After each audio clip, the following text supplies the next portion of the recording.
Hi guys, it's a beautiful day once again and welcome back to Dexter's World channel. As the sun sets, I always reminded of the welfare of the things around us.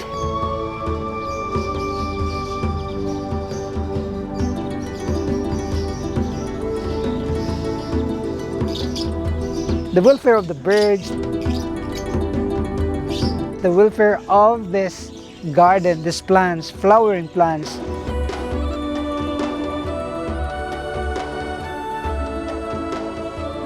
Are always on my mind. And I would like to see to it that before the day ends, they can eat their food, they can drink their water, and these plants are watered. Because if we will not do so, meaning if we will just fail just once, then it will create a negative impact about the health of our birds and even these plants. So the daily routine is that every afternoon, if I cannot do it myself, I will always ask my staff to make sure that these animals, these birds and these plants are watered.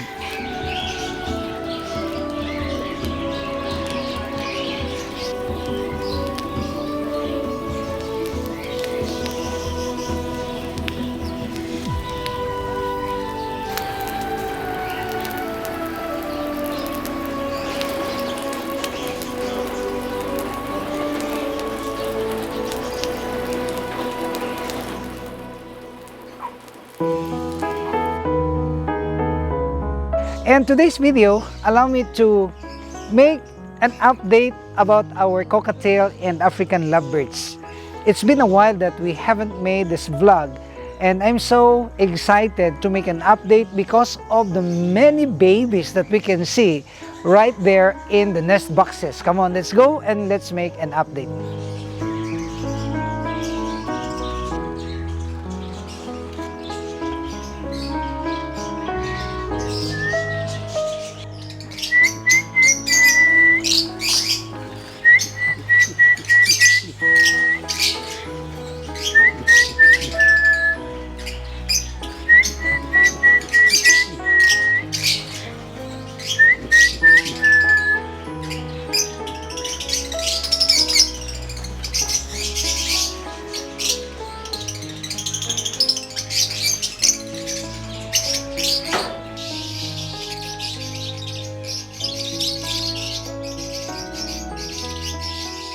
These colorful birds are just so fantastic.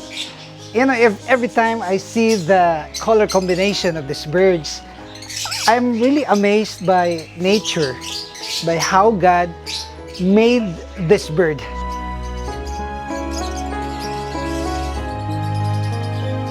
Because it's just amazing, the color combination. And you will see that the population of our birds have doubled in number. And there is no secret about this, because we've been so honest with you about the feeding and the kind of food and the kind of care that we are giving to them. It's just the basic. We will just maintain the cleanliness, and of course we always give them this cattle bones and this water spinach, and sometimes we give them this moringa, and then they feed their chicks, and their chicks will just come out from the nest box very healthy. And you look at them, they're already very plenty. We started with small pairs. We started with small number of pairs only. Now there are more than 100, and they are actually eating a lot of this, this bird seeds. But in order for us to minimize the expenses, because this bird seeds, since the war between the Russia and Ukraine erupted, the bird seeds price soared high very much. That's why I really have tried to reduce the expenses by means of giving them some leaves which I have earlier mentioned, like the water spinach.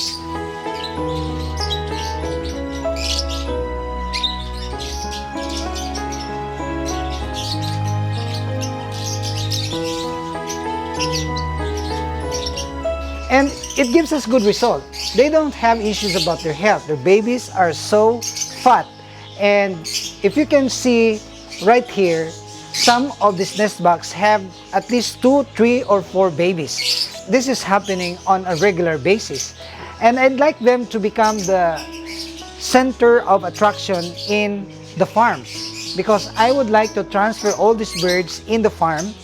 Of course, that would entail a big budget, but that's the plan.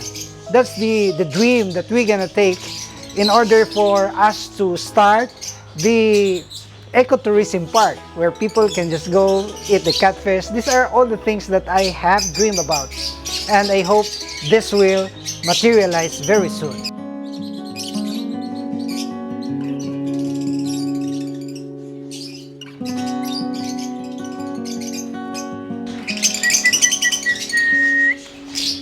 One, two, three, four, 5, 6, 7.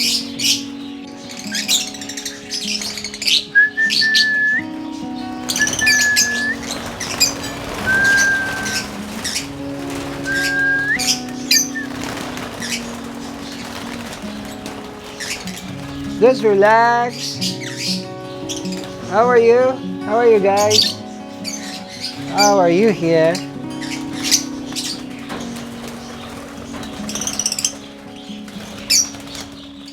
I cannot live without these birds, particularly this African lovebirds, because their chirpings are just like music to me.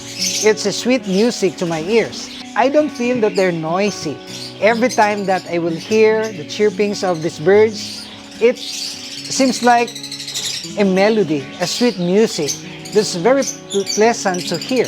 As we can look at here, there are fat babies. You see that? And these babies are just a month old, and they are so healthy. And each of these boxes have babies also.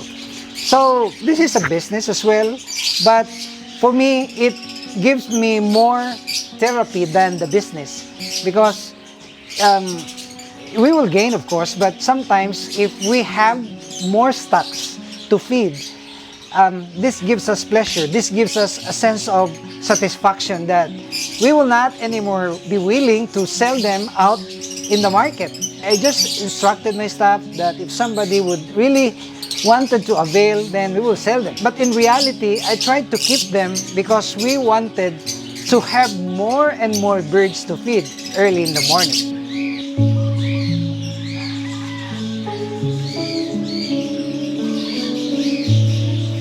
You look at this, guys. These baby birds are just newly weaned from the boxes, from their mamas, from their parents. And they are already seemingly independent because they really wanted to come out from the nest box. And every time that this happens, of course, this gives joy to my heart. And this gives more encouragement to strive more, to do more about this bird farming. And these cockatiel are just so timid birds. They are not that aggressive. Only that they have powerful beaks as well, that they can munch their nest boxes. As you can see, the nest boxes have been, dilapidated already. They munch it like chewing gum.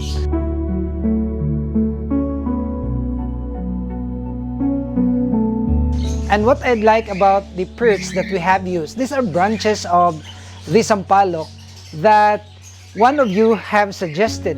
And I'm so happy because they were not able to destroy it. And they are actually perching on it. And it seems that they're enjoying a lot perching on this sampalok branches. And I have already sold some pairs to our friends and even customers at the pet store.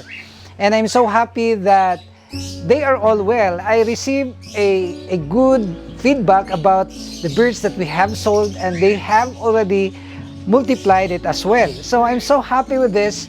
And one thing that I can share with you is that if your passion is really about birds, if you will become happy about the bird farming, then don't think about the expenses.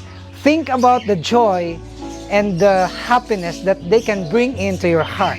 And this is my consolation. So these are all the things that we can share with you guys. I hope that you're also happy with what you have seen here. We have developed a lot insofar as bird farming is concerned, and employing only the basic The food are just really available. We don't spend a lot of money about this, but they're giving us good results. So, if you are not subscribed to the channel, may I humbly ask you to please join with the 1.5 million subscribers. These are people that are hobbyists, that are animal lovers. And if you would join with us in this big family, you will be notified of our regular uploads. And I would like to see you in my next video, only here at Dexter's World.